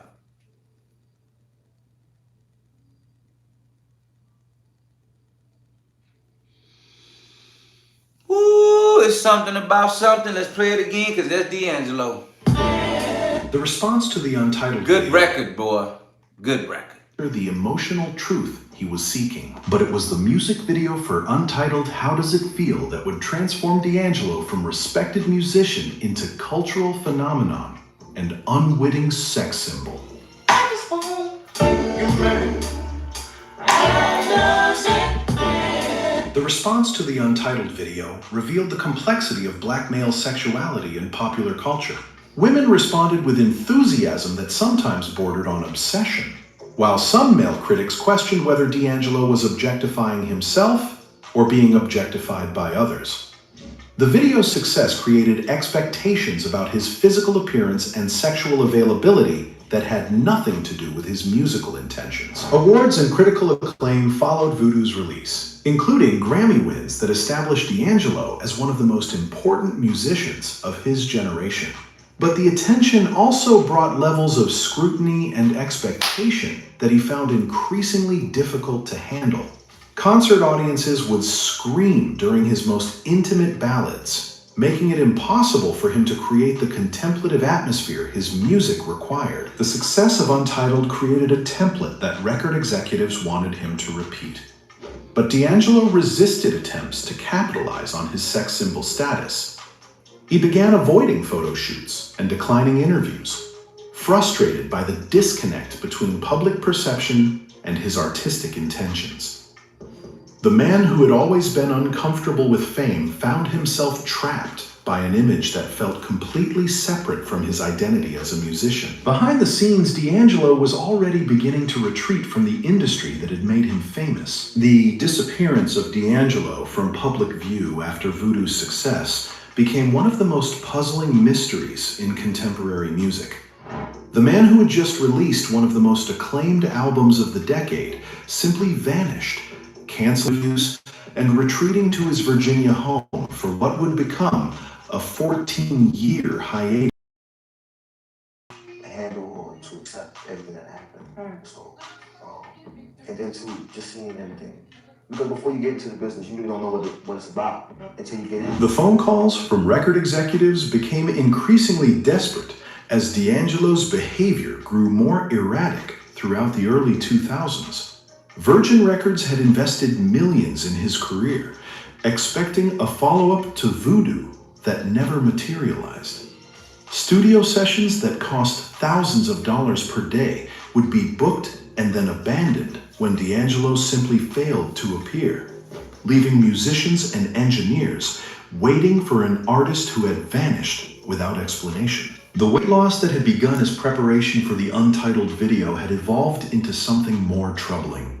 Friends and collaborators described an artist who had become obsessed with maintaining an impossible physical standard, exercising compulsively and restricting his diet in ways that affected both his health and his ability to perform.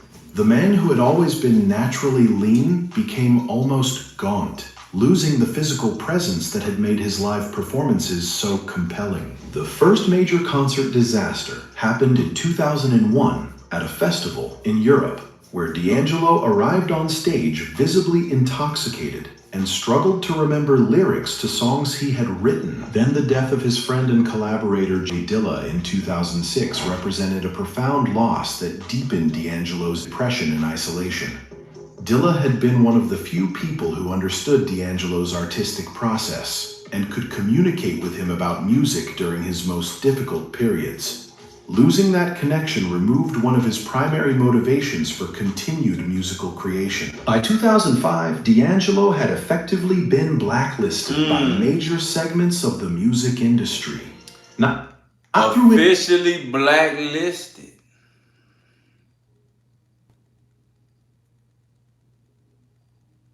Officially blacklisted. So that means there's a blacklist that matters.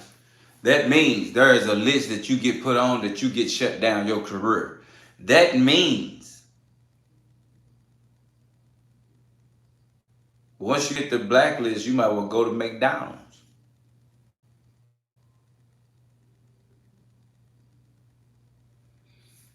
So the fact that we know the real things that came about it, we hate it because D'Angelo definitely come back to our days of just growing up and becoming who we are today. But at the end of the day, we got to know when we make these decisions, this is what comes with it in the future. These are the things that go about it in the future, knowing on how we need to handle the decisions we make today and how it affect us tomorrow. Let me say that again. We got to know how to handle the decisions we make today that affects us tomorrow. And that is exactly what happened right here with D'Angelo, found unalive at age 51. As always, fam, you know what it is. Monday through Friday, 9 p.m. with your boy Dilla T and my fam here at No Filters. It don't get no better than that. We here to always understand that we don't read the headline, we read in between the lines. You heard me? We here to inform, understand, and be aware that if it walk like her, if it talk like her, then we know it is her.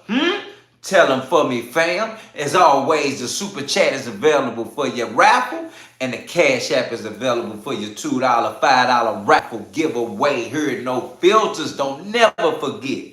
As always, my family, this is nothing without you. As always, you, me, family, Monday through Friday, 9 p.m. Always coming in, making sure you got you something to eat, something to drink, and something to smoke if that's what you do.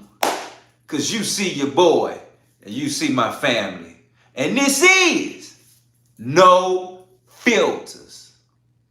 Good night, family. Y'all be safe. It's love.